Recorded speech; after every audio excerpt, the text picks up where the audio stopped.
Hello, welcome to the United Man. My name is Shane. Today we're going to be talking about all the latest Manchester United news. That's including, it's looking like Ollie's master plan is to try and keep Pogba at Manchester United and how he plans on doing that. Looking like Sanchez might be going out on loan and how we can finish in fourth place.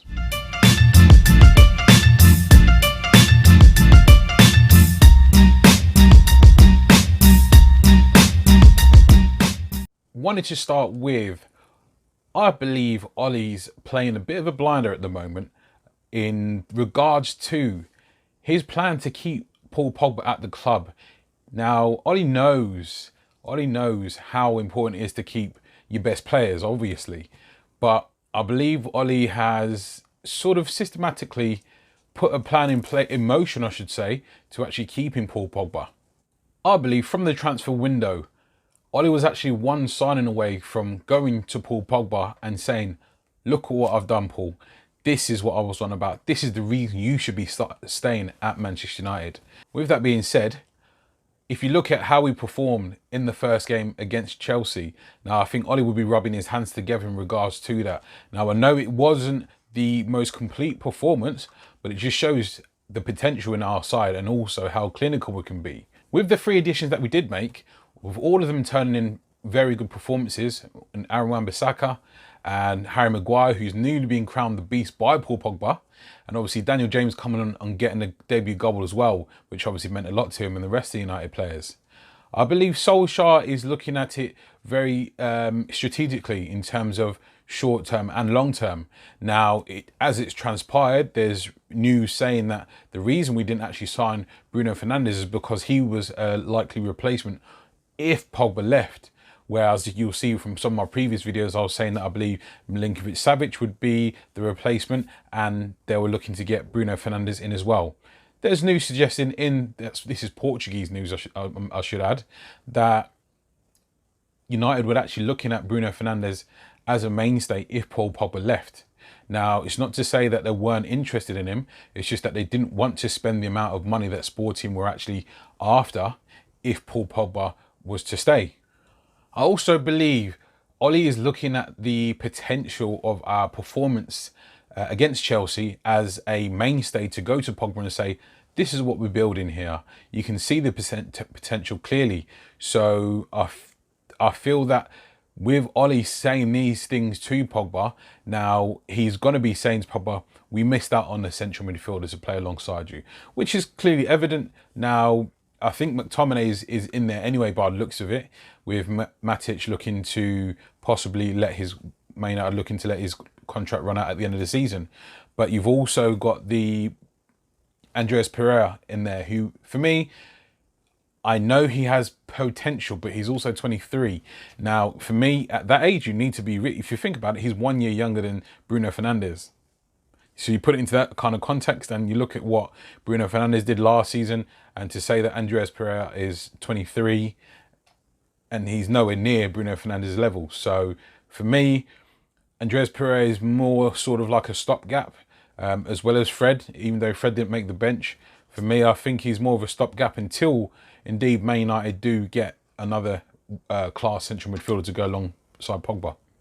Now, it was well documented that Pogba did have a bit of a falling out with Romelu Lukaku before he left. And it just, obviously, in the end, it just seems as though Romelu Lukaku was ousted by the whole entire squad in terms of training on his own, not training at all, not being at training. It just seemed like everything sort of fell apart towards the end for Lukaku. But that being said, you can see what Ollie says about Pogba every single time he's asked about him. He's saying how much of it he's a top lad. He's always obviously positive. He's always an encouragement to all the rest of the younger players and all that sort of thing. So you can see how desperately Ollie is to actually keep Paul Pogba around. You can kind of see Ollie's he's slowly but pragmatically flushing out some of the deadwood fruit in terms of the club. I wouldn't go as far to say Lukaku was deadwood, because he wasn't. He's a clinical goal scorer, just not right for our system or personnel.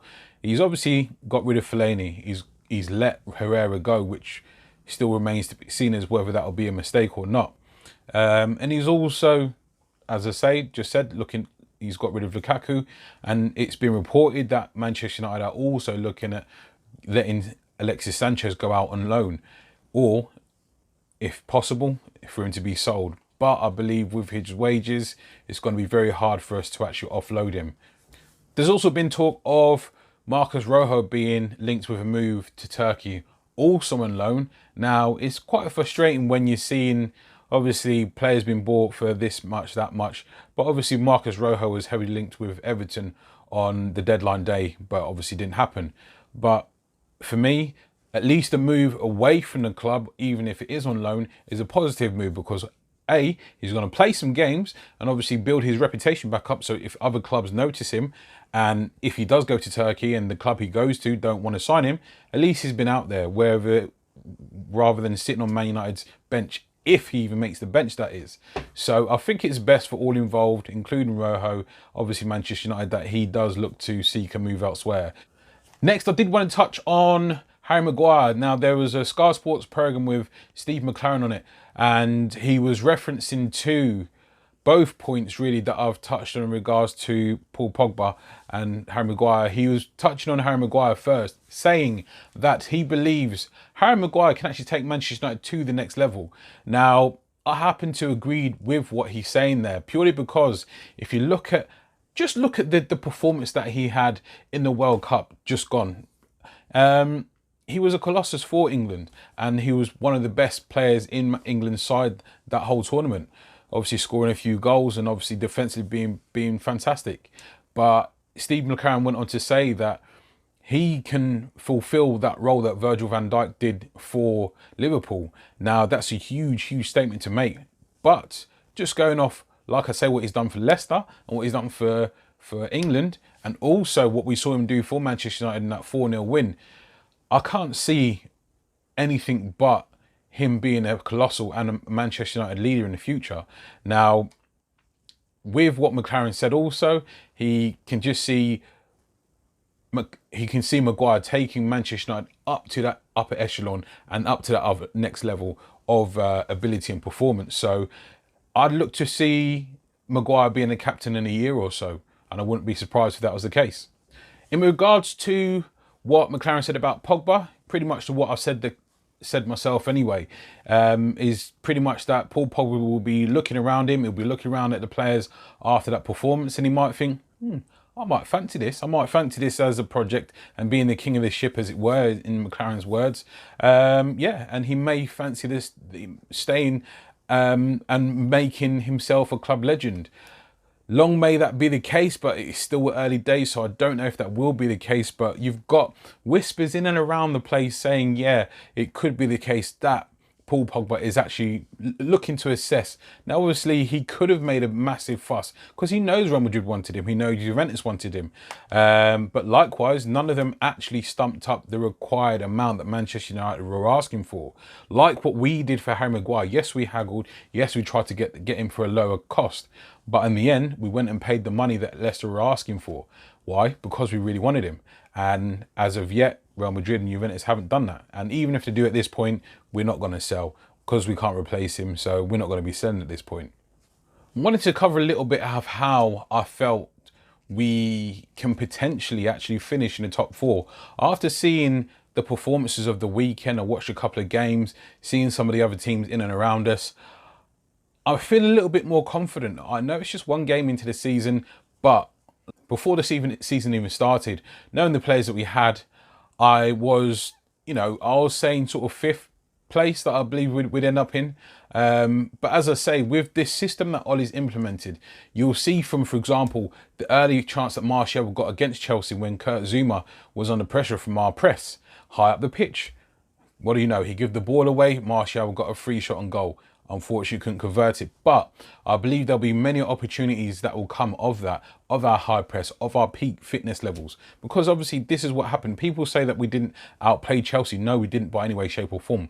But you know what we were? We were a lot fitter than Chelsea. So we took them, obviously, when they were breaking, and we turned around and went bang. They couldn't, not only could they not live with our pace, but the stamina and the fitness levels that we had was clearly above what they had. So Solskjaer's system, as I keep saying, I believe that'll lend itself to us actually getting quite a few more points and will surprise a few people. So I'm very, very interested and intrigued to see and encouraged after the 4-0 win over Chelsea of how we'll do over the course of the season.